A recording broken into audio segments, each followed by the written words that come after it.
ભારતીય રાષ્ટ્રીય કોંગ્રેસ દ્વારા સલાયા વિસ્તારના વોર્ડ નંબર 5માં મધ્યસ્થ ચૂંટણી કાર્યાલયનું ભવ્ય ઉદ્ઘાટન કરવામાં આવ્યું હતું. આ પ્રસંગે કોંગ્રેસના અગ્રણી આગેવાનો હાજી આદમ થેમ, ભોલુ પટેલ તથા વિજયભાઈ કરશનભાઈ ગઢવી વિશેષ રૂપે ઉપસ્થિત રહ્યા હતા. મહાનુભાવોએ કાર્યકરોને જણાવ્યું હતું કે લોકશાહીના મૂલ્યો જાળવવા અને નગરના સર્વાંગી વિકાસ માટે આ વખતે પરિવર્તન જરૂરી છે. વોર્ડ નંબર 5માંથી કોંગ્રેસ પક્ષના ઉમેદવારો તરીકે અકબર મંધરા, ઇલિયાસ ટાના, તસ્લીમાબહેન લુહાર અને દક્ષાબહેન ધોરિયા ચૂંટણીમાં મેદાનમાં છે. આ પ્રસંગે તમામ ઉમેદવારોએ મતદારોને ભાવભરી અપીલ કરી હતી કે વિસ્તારના પડતર પ્રશ્નોના નિકાલ અને નગરપાલિકાના વહીવટમાં પારદર્શિતા લાવવા માટે પરિવર્તનના ભાગીદાર બનો. લોકશાહીના મજબૂતીકરણ માટે કોંગ્રેસ પક્ષને સમર્થન આપી પંજાની જંગી બહુમતીથી વિજય બનાવવા તેમણે વિનંતી કરી હતી. ઉદ્ઘાટન પ્રસંગે કોંગ્રેસ પક્ષના કાર્યકરો, સમર્થકો અને સ્થાનિક નાગરિકો મોટી સંખ્યામાં ઉપસ્થિત રહ્યા હતા. અમે સમગ્ર માંડવીના જનતાની સામે એક મજબૂત કોંગ્રેસની ટીમ લઈને આવ્યા છીએ. લાંબા સમયથી ભ્રષ્ટાચાર યુક્ત, ઘર ભરવાવાળા, માંડવીને બેહાલ કરવાવાળા, માંડવીના પ્રશ્નોને જરા પણ દરકાર ન કરવાવાળા એવા લાંબા સમયના શાસનને પરાસ્ત કરવા માટે અમે માંડવીને મજબૂત વિકલ્પ આપીએ છીએ. આજે અમે વોર્ડ નંબર 5ના સલાયાના કાર્યાલયના ઉદ્ઘાટનમાં આવ્યા છીએ. 4 હંમેશા આપે છે સલાયો અને 4 આખીને આખી પેનલ અહીં તો વિજેતા થશે, પણ માંડવીમાં નગરપાલિકા આવે અને માંડવીના પ્રજાજનોને એક સારું, એક તટસ્થ, એક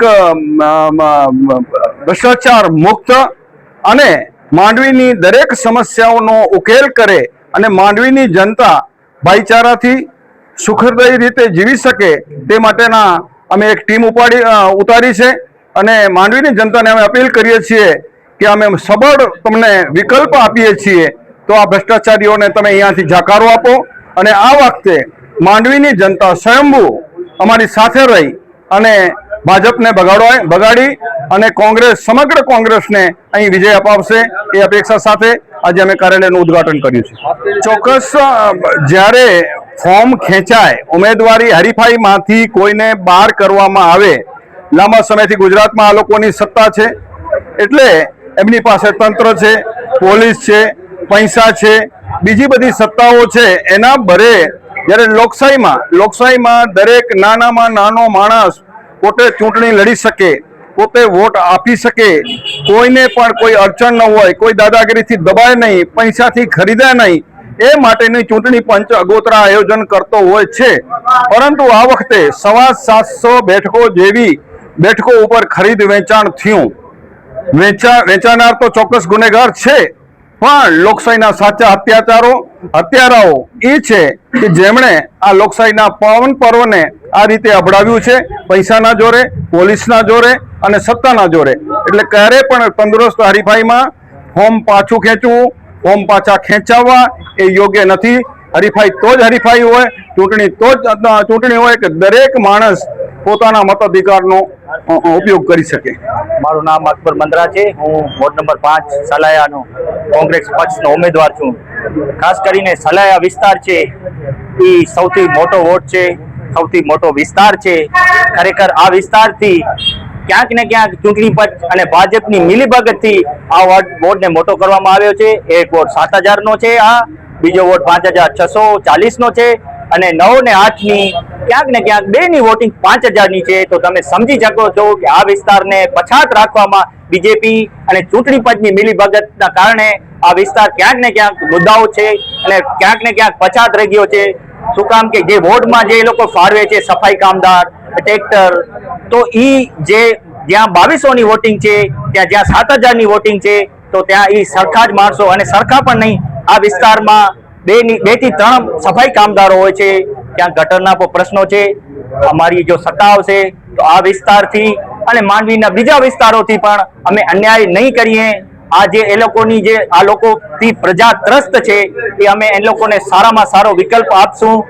અમારી માંડવી નગરપાલિકામાં કોંગ્રેસની સત્તા બનશે તો પ્રજાની સુખાકારી માટે પૂરા પ્રયત્ન કરશો. અમે મેનિફેસ્ટો પણ બહાર પાડ્યો છે. જે લોકો હમણાં ટેક્સનો વધારો કર્યો છે પાણી વેરાનો, તો એમાં પણ અમે લોકો રાહત આપવામાં આવે છે. તો પ્રજાને વિનંતી કરું છું, આ તાનાશાહી ભાજપની સરકારમાં જો તમને છુટકારો મેળવવો હોય તો એક જ વિકલ્પ છે કોંગ્રેસનો, તો કોંગ્રેસ પક્ષને વિજય બનાવો અને માંડવીની નગરપાલિકાની સત્તાની ચાવી કોંગ્રેસ પક્ષને સોંપો. ખાસ કરીને સલાયા જે વોર્ડમાં 5 વોર્ડ નંબર આવે છે, આ સલાયા વોર્ડ નંબર કોંગ્રેસનું ગઢ માનવામાં આવે છે, તો કેટલા વર્ષથી આ કોંગ્રેસનું ગઢ છે? સલાયા વિસ્તાર હરમેશ કોંગ્રેસની સાથે રહ્યો છે, કોંગ્રેસનું ગઢ છે. લોકસભા હોય, વિધાનસભા કે નગરપાલિકા, હંમેશા કોંગ્રેસ પક્ષ જીતતો આવ્યો છે અને આ વિસ્તારના લોકો માટે હંમેશા કોંગ્રેસ પક્ષના જે ચૂંટેલા કાઉન્સિલરો હોય કે આગેવાનો અવાજ ઉપાડતા રહે છે. એના થકી આ સલાયા વિસ્તાર છે હંમેશા કોંગ્રેસની મજબૂત વોટ બેંક રહી છે અને આ વખતે પણ અમને સંપૂર્ણ વિશ્વાસ છે કે આ જે સલાયા છે વોર્ડ નંબર 5 એ જંગી બહુમતીથી અમે અહીંયા વિજેતા થશું, એવી અમને વિશ્વાસ અને ખાતરી છે.